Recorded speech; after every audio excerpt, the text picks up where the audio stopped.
Hello, everybody. Here with author John Willis. I want to talk about your new book, Profound, all about Deming. How you doing, Don? Good. Yeah, thanks, Damon. So, Profound, huh? It's pretty profound. Yeah, full pun intended. Yeah. Why'd you go that route? Yeah, there's something. I was thinking about this question. There's a point at which somebody asked Deming about his experience in Japan, and there's always been this debate about, was it Duran, was it this guy, was it that guy, and it's sort of a stupid debate. It was all of the above, but he made this comment, and he said, but I'll tell you this: there was only one person who had profound knowledge in Japan.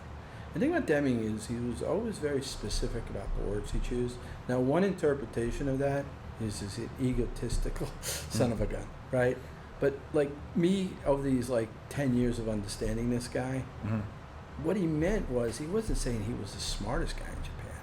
He was the only person who understood this thing called profound knowledge.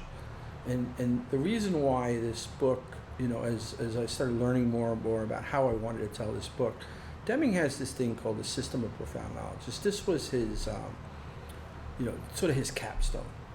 He basically codified this idea at 92, put it in his last book at 93 years old, was published. The world got to see his sort of manifesto of this idea of system of profound knowledge. One of the things I learned is sort of going into researching Deming, and it's like this, peeling an onion. Like you just keep learning more and more. That I knew profound knowledge, and it took me many years to really understand what the system of profound knowledge was. And it's rooting in something that he would call early in his career profound knowledge. And basically profound knowledge is made up of four pieces. It's made of something called the theory of knowledge. It's made up of something called the theory of variation. And it's made up of theory of psychology, and then what he called, for some reason, he didn't call it theory of systems thinking, called appreciation of system, but it's systems thinking.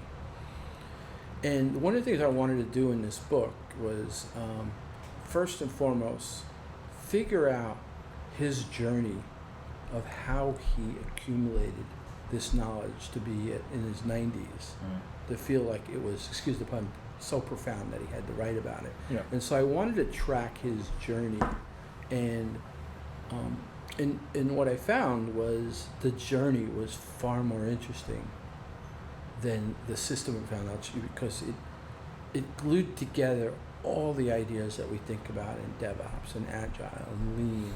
These were the fundamental principles. And so it's twofold. One is I wanted to have a book that told you why those were important, not only in 1930, but in 2023. And I wanted to figure out what was the DNA behind him understanding and learning and getting to that point where he felt he had to express it. So, for those that don't fully, they may have heard the name, W. Edwards, Edward Deming, but why is this so important, right? I think it's kind of like, there's a lot of people that talk about business improvement, operational improvement, and things like that. Like, what's so profound, right?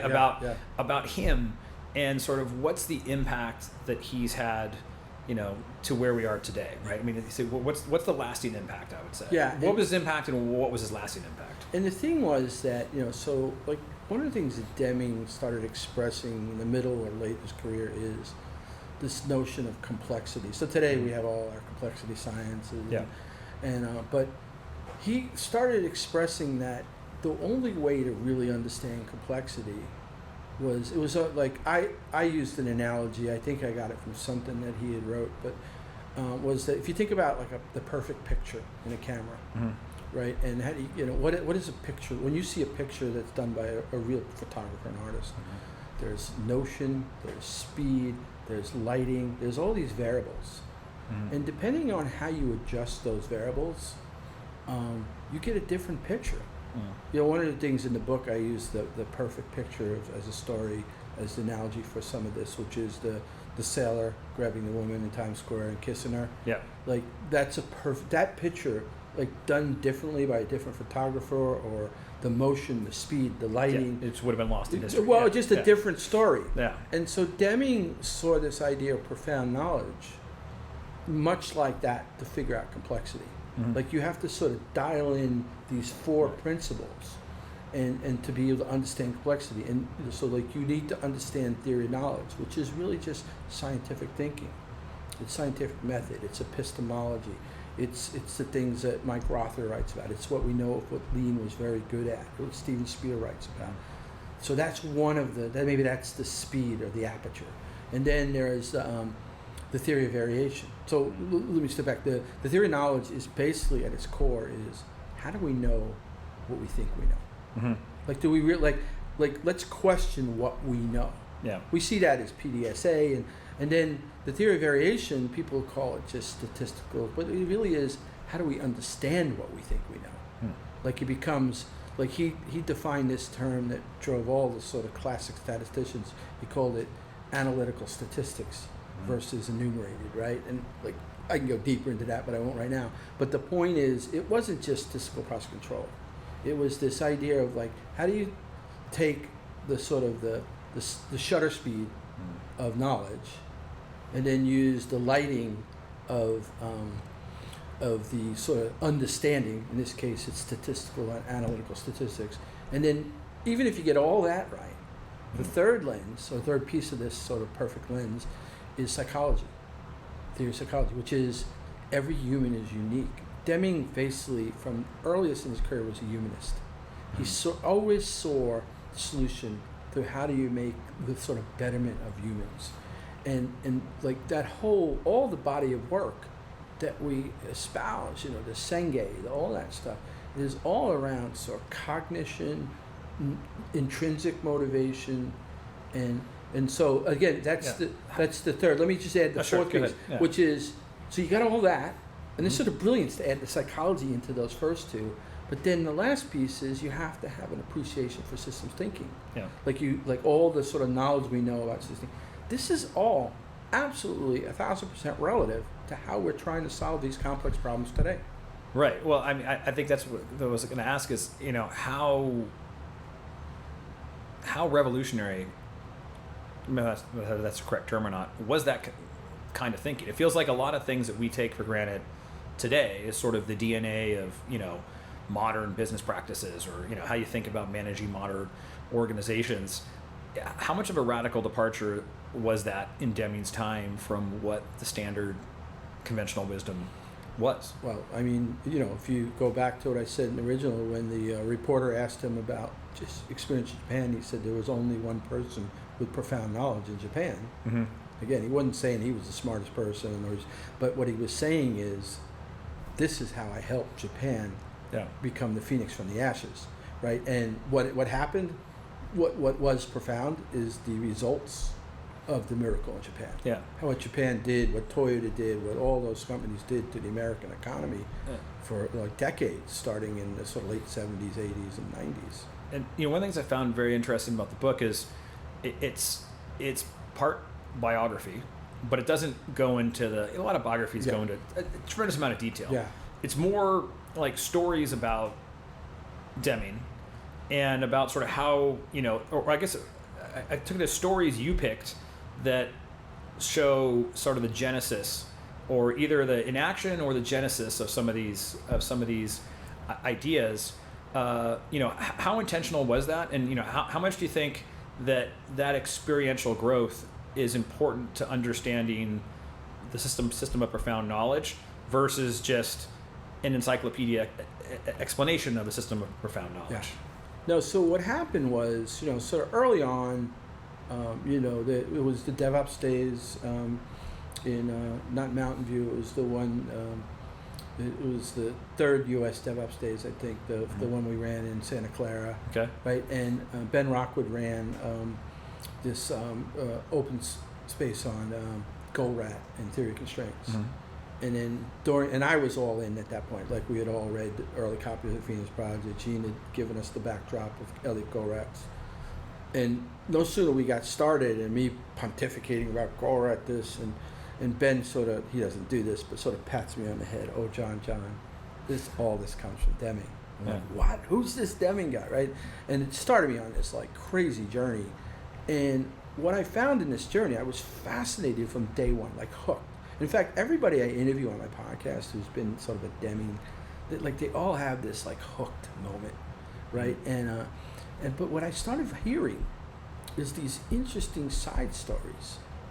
And like and I started reading all the Deming books, right? Yep. And if there's, I just recently sort of codified all the books. It's like 15 reasonably books that I would say are good Deming books. Some are great, some are just good. They all have the same pattern.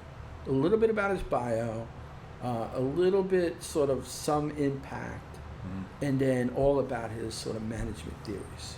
They're almost all identical. I mean, some a little more bio, but like, and none of them tell like storytelling, right? None of them are like they're all overloaded, which is good, right? Like people need to understand the principles, the sort of Deming methodologies.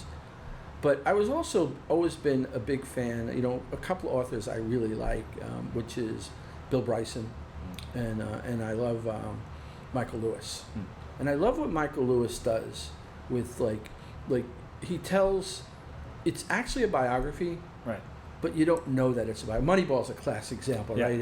It really is a biography about Billy Beane, but you don't like read it, or it's a story about sabermetrics in baseball, but like you get storytelling, and Gladwell's like that, and these are some of my favorite authors, which like some people would say, those are sort of not the intellectual versions, but like I love the way they tell stories. And when one of the first stories I found, and I have a whole chapter on this woman, her name is Doris Quinn, and she's this fascinating story all to herself. She started out as a nurse at like MD Anderson, in Houston, and she made some breakthrough about time and usage, and just and I've interviewed her, like she's like, I got lucky, but she sort of got on this path to becoming, and by the time she's in by the time we get to the like 1980s, she's one of the top healthcare quality experts on the planet, right? So she gets herself to get a PhD, a doctorate, she becomes a professor. I mean, she accomplishes so one of the things along the way was they sent her to a Deming seminar, and so Deming heard her talk about some stuff and was just fascinated. I cover what my opinion is in my interview with her of what that fascinated. It was a theory of psychology thing that she'd done in New Guinea, right? And so he, in this meeting, pulls her over and invites her to dinner, and they create a friendship of where the last year of Deming's life, she travels as a travel partner. So she's going to GM, and he's just fascinated with just, like she would say that if she showed up for on a plane ride to go to sort of General Motors or something like that, and she didn't have like 3 or 4 questions, which by the way, which is in working backward, they say that Bezos was exactly like this too. Right. You'd get in trouble if you showed up on that flight, you didn't have a whole lot of content to work on during the plane with him. Yeah. She said, man, he would get so mad at me. And so that was an incredible story. And I kept finding these like Hawthorne works.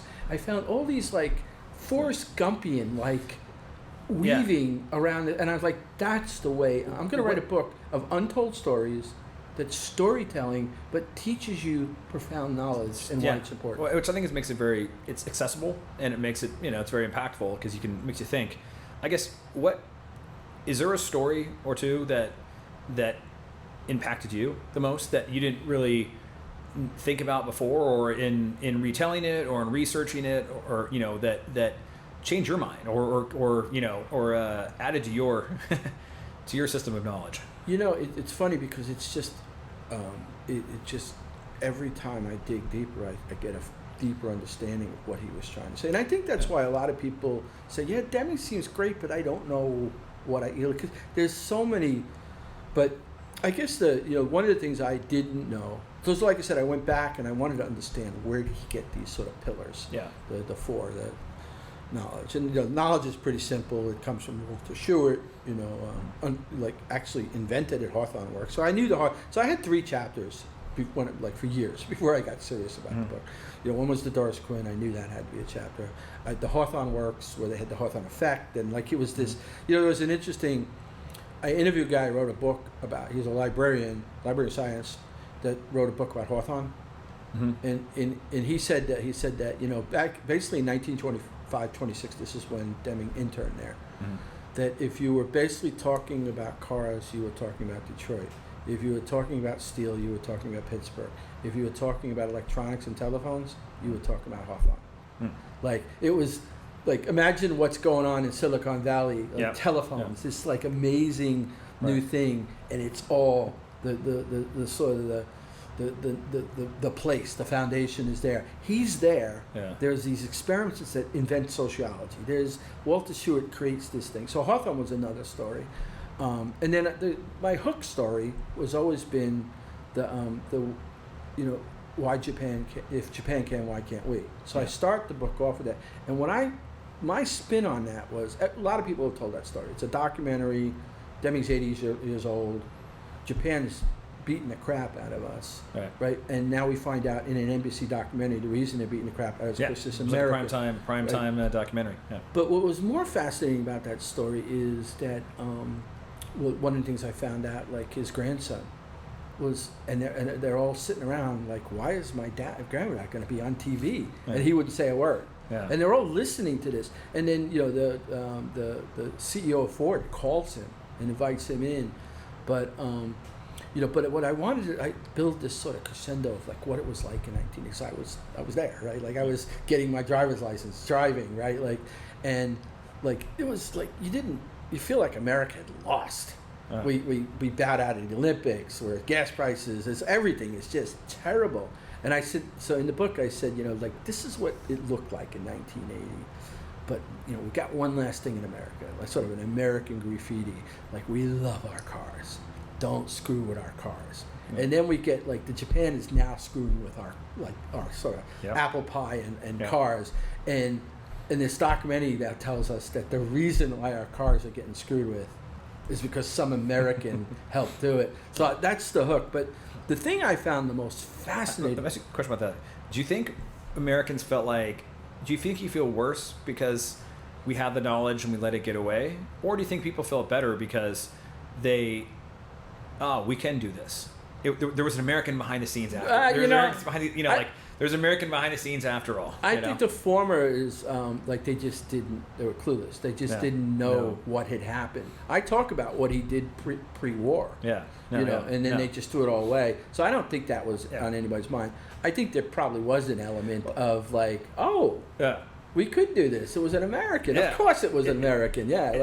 So it's interesting. I think starting the book that way is because it is such a compelling story because it brings along something that you may have seen as a kid or like it brings something that it's a cultural and phenomenon at the time that was going on, but it's not a history book. I mean, that's kind of interesting about this, right? So it's a lot of history, these stories, but to me it felt like it's serving the end of explaining business today, right? So I mean, how in your mind, how do you draw the connection between the historical storytelling of where these ideas came from, but what's the value to today? Like, how do you draw that connection to what's going on today and the things that you hear about, kind of the evolution of lean, right, and agile and DevOps, and then you've got the digital transformation world. All of this stuff is all sort of building on the modern digital knowledge work factory is all evolving and improving based on these seeds of ideas.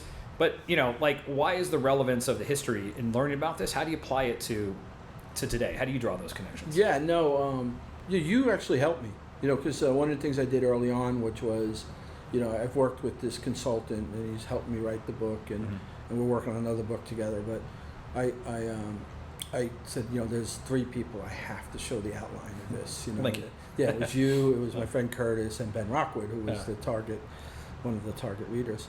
And you basically, Working Backwards had just come out, and you were like, you know what? If there's a way for you to sort of show that connection, because when you read Working Backwards, and you understand it's the Amazon and the Deming, right? Amazon. It's about how Amazon, their operating model, I guess we'd say, for inside their company, for making decisions, and and how they manage to the outcomes they get. But you read about it, it's like, it's a pull-based model. right? It's yeah. The other person to me goes, oh, that's lean, right? Yeah. It's like, but, and it's all, so and so to me, I was like, wait a minute, like this is just like this thing hanging out there in the world, like Amazon does this. Yeah. But it's like, but where did that come from? It's even better. Yeah. So like, in the beginning of the prologue, I had this line. I said, I pulled a thread and I found a tapestry, right? So from that, I started researching, and probably Jeff Bezos said the most significant person in all of Amazon is a guy named Jeff Wilke. Mm-hmm. So Jeff Wilke is basically part of, like, he's Six Sigma. He's documented all in lean. He's an expert. Mm-hmm. And also, what is Amazon getting to the point? They've got to change the game in distribution. Mm-hmm. And one of the things that, good or bad, Bezos, I don't care what you think of him. Like, one of his strongest qualities is to know what he doesn't know. Mm-hmm. And he knew he had to find somebody. So he brings in Wilke. Wilke basically redefines distribution for retail. The distribution centers, the model, all that stuff. Right? It's all in that book. What's interesting is, as I'm pulling that thread, you guess who got hired at the same exact time for a very similar problem for shipping computers? Tim Cook. So Tim Cook is a supply. Went to Auburn, but he's a sort of genius supply chain guy. Yeah. All lean and all that. So if you look at what Apple and Amazon have, sort of the paved road of what's happened there, it undeniably goes back to Deming.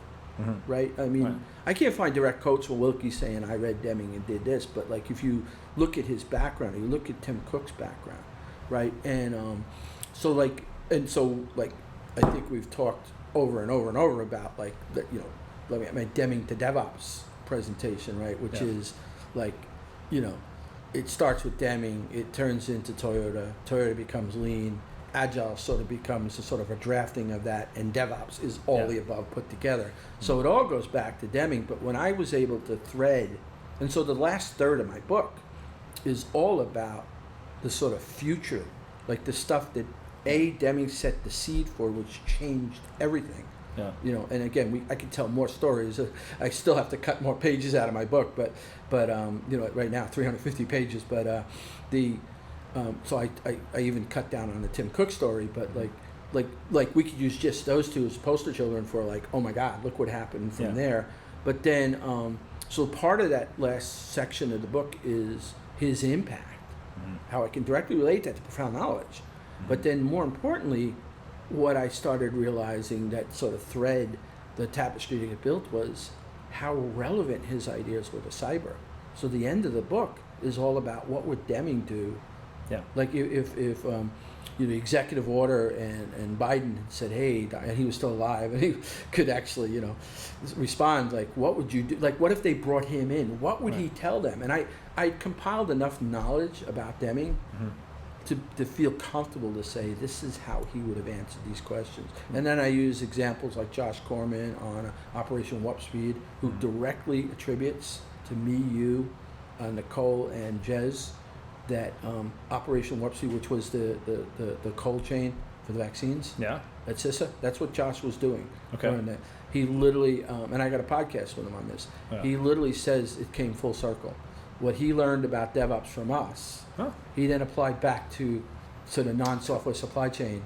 Like, that's great. Let's go hear that story. So that means, So you were involved in the cold chain, but and Operation Warp Speed. But the point is, like, undeniably, Josh is telling me the guy who basically his number one project, which was to secure a temperature for those vaccines in a cold chain, he attributes back to what is the lineage of DevOps, Agile, Lean, Deming, Toyota, Deming. One of the things that really kind of struck me about why I think it's important to go back to the stories, foundational stories, because I think you've pulled out the evolution, like you pulled out the genesis for some of these things, or the problem that's trying to be solved.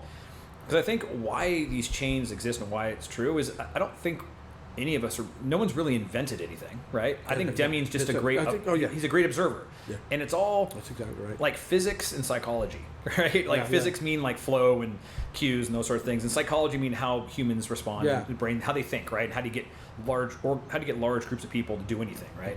And I feel like since the beginning of time, whether it's warfare or or business or politics or whatever, it's all physics and psychology, right? And I feel like it's there's these sort of human truths about truths about human beings. Yeah. And observational truths, and they don't always go with what you think. Sometimes they're counterintuitive, right?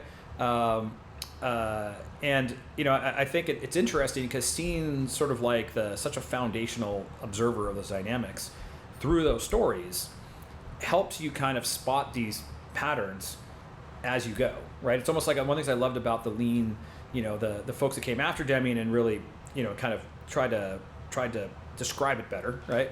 Is sort of the lean lens, right? It's about developing a vision, lean vision, and then when you see problems, it's how you understand the lens through which you're gonna break down the problem to the physics and the psychology behind it, and come up with a solution. And I feel like building that lens is not as easy as like reading an encyclopedia that explains it to you. You have to, I think, the experiential side of it. Yeah, yes, totally. Right, kind of like going back to DevOps, the culture and the sharing part of it, right? You have to kind of go through that by seeing the stories, by seeing the tales. You develop that, your lens gets stronger, and so it's very interesting how that it's another reason I would say, hey, it's great to really understand these stories because it'll give you a better appreciation for that lens to understand how the lens was developed. Yeah, and there's two things, right? One is you hit on it, and I think this is a really good book. I think it's going to be received as a really good book. Mm-hmm. If I'm successful in making it a great book or perceived as a great book, it's that I've after 5 drafts and a lot of help from people like you and friends of like, why don't you do it this way? So like the sort of my network of friends have been amazing on this. Is I wanted to make the thing I learned about my book, which was that nobody invented anything here. Like there was this notion of profound knowledge that was just sitting out there waiting to get captured. That's my point. There is no. It's just human beings. It's laws of nature and human beings. And he put it in his manifesto called System of Profound Knowledge. Yeah. The other point that, how I got into this mess really is a great mess, right? But is when I started reading Goldratt, and started really felt like Goldratt was like totally in tune with heaven, and he is with all this. I remember listening to Beyond the Goal. Mm-hmm. And there's a point in Beyond the Goal. Yeah, great audiobook. Great, awesome audio. In the part where Goldratt talks about Deming. Yeah. And he says, he's almost like he's giving you a little tip. He says, want to know something different? Deming, myself, oh no, sure, we're all physics majors. Deming was a mathematical physics. He got his master's in that. Yeah. And I started thinking, the whole reason I got into the whole... physics is observing the world around you. Yeah, and and they asked Deming one time, they said, how does a mathematical physics guy become, a statistical analysis guy? Yeah. And he's like, I always loved theory of errors, which again, and then he loved least squares. So he saw the world very much like if you ever get to hang out with Mark Burgess, you see a world in a way like physics and statistics. Yeah. Mark Burgess has told me recently, this is really cool. Yeah. I was trying to get him to tell me his view of statistics and analytical statistics versus enumerated, and I told him what I've learned about Deming. And he said, you know what, John, in my undergraduate work, I took all the statistics and stuff.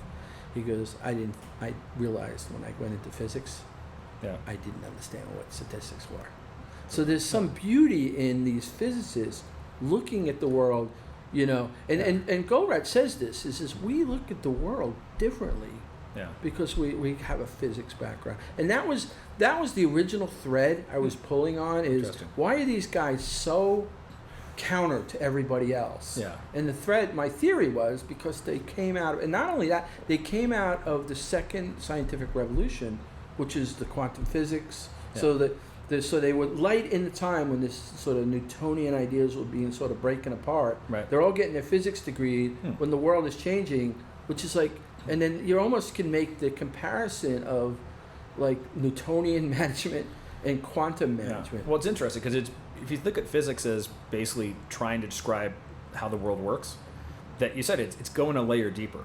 Because classic sort of management theorists, whatever, they had their conventional wisdom they built on top. They weren't really saying, how do we fundamentally look for the truth and how this works? That's right. Right? And it's fascinating. And I was laughing when you said about, how the physics and the work in the business world reminds me of that movie Margin Call, when they asked the guy, I can't remember his name, the actor who played the young Spock guy, but he's describing how he figured out this giant financial problem they were in. And he's like, and somebody asked him what his background was. And he's like, well, he's some math genius, whatever, blah, blah, blah. And he's like, so you're a rocket scientist? And he's like, I guess so. And propulsion's like, well, how'd you end up here? And he's like, well, it's all just numbers. And he pauses and he goes, and the pay is substantially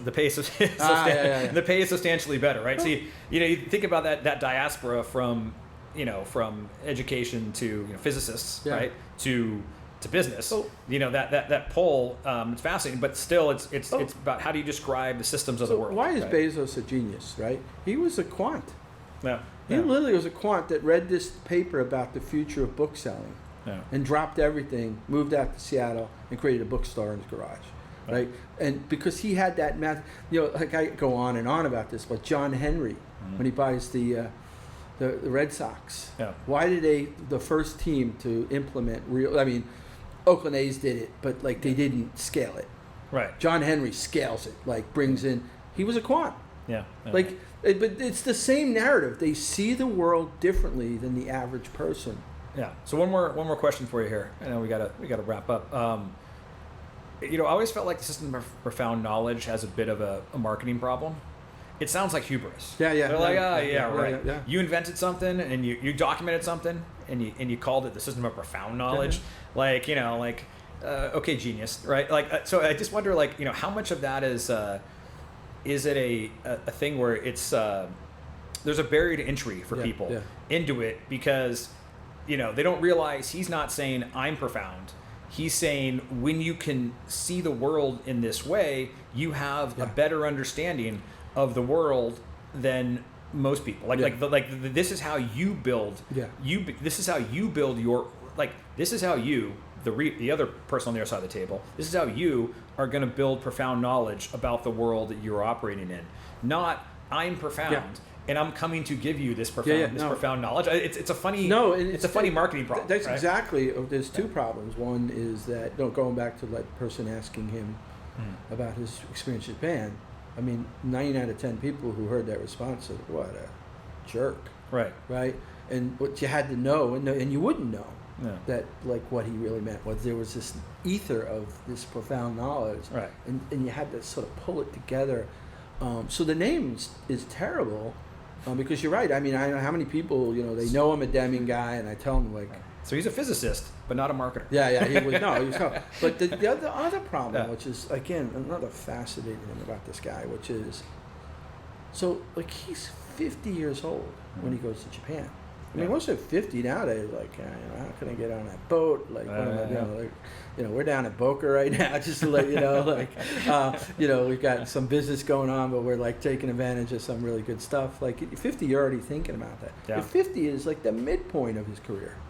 He gets to where he's 80, and for 10-year decade, the most, excuse the pun, profound work that he accomplishes is from 1980 to 1993. He's literally going into every Fortune 100, Coca-Cola, Pfizer, GM, Ford. For 10 years, he is nonstop. At 80 to 90, and at 91 or 2, he sits down and figures, I'm going to put this in a book. Everything I learned. Your capstone, is at 91 years old. You're going to take, and the last decade of your life has been the most significant work that you've done, with a career that included helping us win the war, with setting the Census Bureau and doing all these things, which are all in the book, right? But then he dies the year that the book comes out. And so not only is System Profound Knowledge sort of a terrible name that gets misinterpreted, but it also it never had a profit. Who creates a movement? Think about Eric Ries, for example. Eric Ries writes his book, Lean Startup, and he died. God forbid, but he dies that year. I understand. I understand. There's going to be that's not going to be the same story. It's fascinating. Well, that is true, John. It's a great book. I can't wait for other people to read it and see all the conversations that are going to come out. Yeah, I hope so. Again, I think the biggest takeaway that like I said earlier, if I can convince people of this transition from this sort of profound knowledge that was waiting to be captured, and a career that turned that into his last manifesto that had nothing to do with hubris. Yeah. It was about improving humankind. Yeah. Then if people can see that in the book, then I've done a great job. All right. I think you have. So Yeah, there you go. wait Thanks. for us. Yeah, Excited. yeah, good enough, man. Good as always, buddy. Yeah, Thanks yeah. a lot.